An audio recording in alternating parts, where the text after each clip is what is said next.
আমরা মহিলা ও শিশু বিষয়ক মন্ত্রণালয় তথ্য আপাত প্রকল্পে এই প্রকল্পটি হচ্ছে যে সারা বাংলাদেশে মানে হচ্ছে যে 492টি উপজেলায় একটা করে তথ্য কেন্দ্র আছে।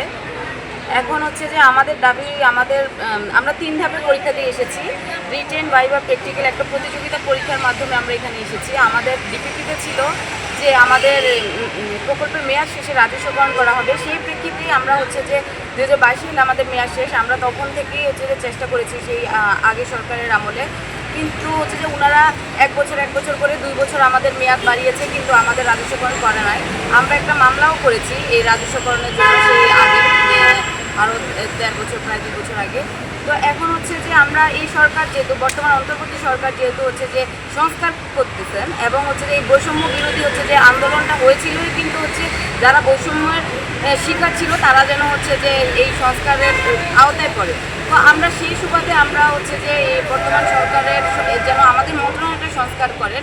এই মন্ত্রণালয়ে আমাদের যে আমলারা এখনও বসে আছেন, আমাদের ডিপিডিরে কিন্তু আমাদের ডিপিডি উনি কিন্তু 6 বছর ধরে বসে আছে।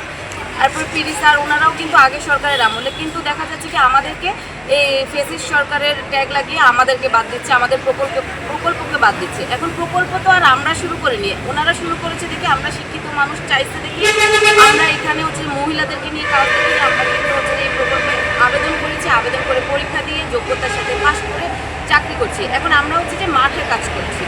আমরা হচ্ছে যে তথ্য সেবা কর্মকর্তা আছি, একজন উপজেলা তথ্য কেন্দ্রে, এরপরে 2 জন তথ্য সেবা সহকারী, একজন অফিসার, মোট 2000-এর মতো হচ্ছে যে জনবল।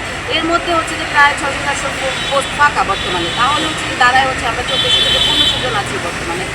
এখন আমরা কিন্তু 5 আগস্টের পরে 18 আগস্ট যমুনাতে একটা যখন দেখলাম সবাই যাচ্ছে আন্দোলনে, আমরা যমুনাতে প্রায় 800-900 মানুষ আমরা সেখানে একটা অবস্থান কর্মসূচি দেই এবং সেখানে গাড়ি ঘোড়াও অনেক দুর্ভোগ সৃষ্টি হয়। তারপরে আমাদেরকে হচ্ছে যে অন্তর্বর্তী সরকারের প্রতিনিধি থেকে আমাদেরকে হচ্ছে যে সচিবালয়ে পাঠায় এবং সচিবালয় থেকে আমাদেরকে বলা হয় তোমরা হচ্ছে যে প্রকল্পের মেয়াদ যখন শেষ হয়ে যাবে 6 মাস আগে তোমরা হচ্ছে যে একটা তোমাদের পক্ষ থেকে আমরা একটা হচ্ছে যে রাজস্ব জন্য চিঠি দিব জনপ্রশাসন এবং অর্থ মন্ত্রণালয়।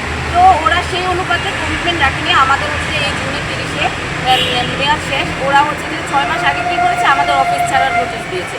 ওরা ওদের কমিটমেন্ট রাখেনি। তারপরে আমরা কী করলাম, আমরা শান্তিপূর্ণভাবে এখানে হচ্ছে যে 26 তারিখ একটা হচ্ছে যে স্মারক দিলাম প্রধান উপদেষ্টার কার্যালয়ে। স্মারক দেওয়ার পরে আমরা হচ্ছে যে একটা প্রেস ব্রিফিং করে আমরা একটা আলটিমেটাম দেই 24 ঘন্টা, না হলে আমরা একটা অনশন কর্মসূচিতে যাব।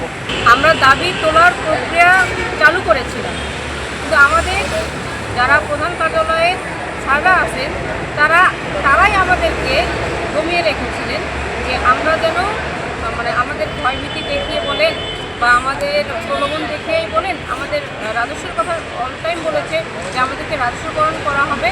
এবং আমরা যখন কোনো প্রসেস করেছি যে আমরা এখানে রাস্তায় যাব বা আমরা বিগত সরকার আমলে কিন্তু আমাদের মামলাটা করা, এবং মামলাটা যখন আমরা করেছি অনেক কিছু যাতে করে জানতে না পারে, আমাদের কিছু অ্যাকশন নিতে না পারে।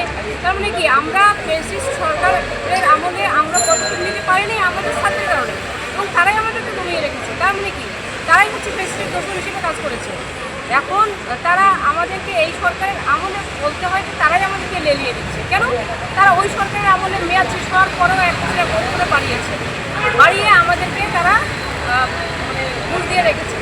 এখন তারা এই সরকারকে বলবো যে এই সরকারকে বিপাকে ফেলার জন্যই তারা মেয়াদ সুযোগ থাকা সত্ত্বেও মেয়াদ বাড়াচ্ছেন না, ক্লোজ করে দিচ্ছে এবং ক্লোজ করে দিয়ে আমাদেরকে পথে বসাচ্ছে। 5 দিন আমরা অনশন কর্মসূচি ছিলাম। দিয়ে আমরা যমুনা বলে কিন্তু পুলিশ আমাদের উপরে হামলা করেছে, আপনারা জানেন সেটা। এবং 6ষ্ঠ দিন থেকে আমরা হচ্ছে অনশন কর্মসূচিটা বাতিল করে আমরা হচ্ছে লাগাতার অবস্থান কর্মসূচিতে আছি। এবং একটা আমরা সরকারের তরফ থেকে কেউ আসেও আমরা এখানে আসেনি। আমরা পর্যন্ত এই জায়গা ছাড়বো না যতক্ষণ পর্যন্ত না আমাদের চাওয়াগুলো দাবি করা হচ্ছে। ঠিক আমলে যখন আমাদের এই প্রকল্পটা 5 বছর মেয়াদে ছিল, তখন যদি 5 বছর মেয়াদেই শেষ করে দেওয়া হতো তখনও অনেক মেয়েদের বয়স ছিল অন্য জায়গায় চলে যাওয়ার মতো। কিন্তু আমাদের প্রধান কার্যালয়ে যেটা করেছে, ওনাদের প্রয়োজনে এটাকে 1 বছর করে এক্সটেনশন করেছেন। এবং আপনাদের অবগতির জন্য আমরা জানাতে চাই চাই।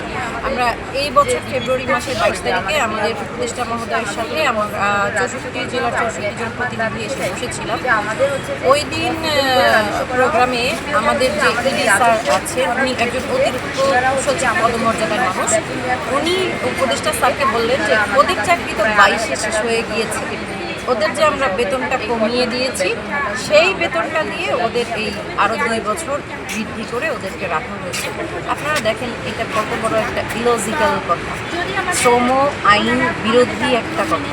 কারণ হচ্ছে আমাকে যদি কেউ 5 বছরের জন্য কন্ট্যাক্ট করে তাহলে আমাকে 5 বছরই রাখতে হবে এবং যে টাকায় কন্ট্যাক্ট করবে আমাকে ওই টাকাই দিতে হবে। আমাকে ওই টাকায় সাপোজ আমাকে 5 বছরে 5 লাখ টাকা দিয়ে কন্ট্যাক্ট করা হয়েছে সাপোজ, তাহলে ওই 5 লাখ টাকায় আমি 7 বছর কাজ করবো কিনা এটার জন্য কিন্তু তাকে নতুন করে আমার সাথে চুক্তিবদ্ধ হতে হবে, কারণ শ্রমটা আমি দেবো। হ্যাঁ, তো আমাদের সাথে কোনো রকমের কোনো ধরনের কন্ট্যাক্ট ছাড়া 5 বছরের বেতনে আমাদেরকে 7 বছর কাজ করানো হয়েছে, এর থেকে ইলজিক্যাল কথা তো আর করতেই পারে না।